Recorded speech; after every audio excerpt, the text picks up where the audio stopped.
Sometimes a story starts out simple. It feels like a straightforward tale of survival. But then it slowly peels back its layers and reveals itself to be something so much more complex. A modern tragedy. A story that's not really about fighting monsters, but about war, about nationalism, and about the devastating, repeating cycles of human history. This is the story of Attack on Titan. And right at the heart of it all is one of the most divisive characters in modern fiction, Eren Yeager. So let's just get to the big question, the one that's torn the fandom apart since the very end. Was he a hero fighting for his people, or was he a monster who destroyed the world? The truth, as you can imagine, is a whole lot messier. Because it's easy to forget, isn't it? Before he was this global symbol of conflict, he was just a kid who watched his own mother get eaten alive by a giant monster. And in that moment of pure, helpless rage, he made a promise. A simple and, honestly, a pretty righteous promise. You can't really blame him. That's where it all started. A thirst for revenge that any of us could understand. So to really get a grip on Eren, you've got to understand the world he grew up in. You have to understand his cage. A world that wasn't defined by choice, but by walls, by confinement. For 100 years, the rules of the game seemed super simple. Humanity was basically livestock, trapped behind these massive walls. And on the outside, nothing but mindless man-eating giants. The goal was just to survive. The enemy was clear. It was a small world, a prison, and they didn't even know it was built for them by an outside world that had already decided they deserved to die. And then everything changed. It all came down to a single discovery in a dusty old basement. And when that door was finally opened, their entire reality didn't just change, it completely shattered. Look at it this way. Before the basement, the world was black and white. The enemy was them, these inhuman monsters. And the goal was simple, just live to see another day. But after, man, the enemy wasn't some mindless beast anymore. The enemy was us. It was the rest of humanity. And the goal went from just survival to something way more dangerous, way more complicated. Freedom. And here's the kicker, the really horrifying part. The Titans they'd been killing for generations, they weren't monsters at all. They were people. Their own people, Eldians, turned into weapons by a nation called Marley, an outside world that absolutely hated and feared them. I mean, they were fighting a civil war they didn't even know existed. Any sense of moral clarity they had was just gone. So what do you do with that kind of knowledge? All of a sudden, Eren's simple quest for revenge becomes this impossible weight. And that beautiful dream of freedom? Well, it was about to ask for a truly horrifying price. This is the moment right here. He's finally standing at the edge of the ocean, the one thing that symbolized freedom for his entire childhood. But he can't enjoy it. He's not happy. Because he knows that across that water isn't some empty, free world. It's a world filled with more enemies, more walls. And so that question he asks, it isn't hopeful. It's hollow. And this is when the word freedom completely changes for him. It's not a personal dream anymore, to just see the world. It becomes this massive, all-consuming mission, a nationalistic one, to save his people on his island from a world that wants every last one of them dead.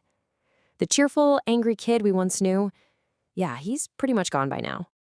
There is this incredible line from a dying criminal, of all people, Kenny Ackerman.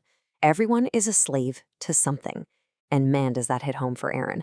It's the ultimate paradox, isn't it? And his obsessive, relentless chase for freedom, Eren Yeager became its greatest slave.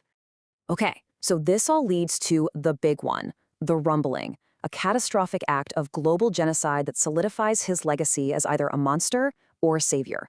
And honestly, it completely depends on where you're standing.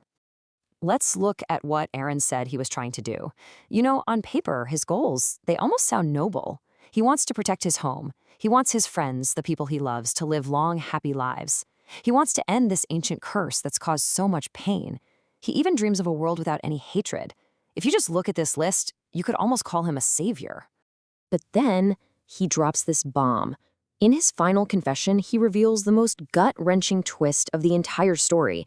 That first episode, his mother's death, the very thing that ignited his rage and set everything in motion, he made it happen. He orchestrated it himself. The entire foundation of his life's crusade was a tragedy he knowingly created. But hold on, was it really a choice? This is where it gets really complicated. The power he had, the founding titan, it basically trapped him in a nightmare. For Eren, there was no past or future. Everything was just happening all at once. It's like he was watching a movie of his own life that he couldn't stop, forced to walk a path he'd already seen. He was a pawn in a game that was thousands of years old. So, after all that, after this monstrous, tragic, maybe even predetermined act, what was the result? Did he do it?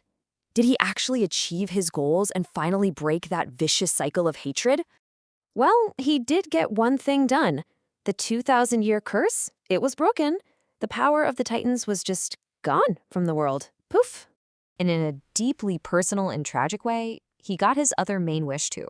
His friends, the very people he pushed away, the people he sacrificed everything for, they were seen as heroes, and they got to live out their days in peace. But, and this is the huge but, his biggest ambition, the grand plan to create a world without conflict, it was a complete and utter failure. Because it turns out not even world-ending genocide can get rid of humanity's darkest flaws.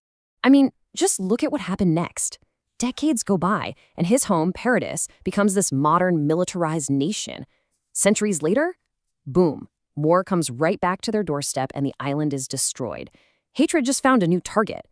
And that final image, a lone kid stumbling upon that giant tree where it all started, well, it tells you everything, doesn't it? The cycle isn't broken. It's just waiting to begin again. It really all boils down to this idea, this deeply pessimistic conclusion. The Titans were never the real monsters. They were just a symptom. They were a manifestation of human conflict, a reflection of our unstoppable need to fight each other. And that's the profound, heartbreaking irony of Eren Yeager's story. The one man who valued freedom more than life itself was perhaps the least free person in history, completely bound by a future he couldn't escape. So it leaves us with one last haunting question. In a world that seems trapped in these endless cycles of violence, what does it even mean to be free?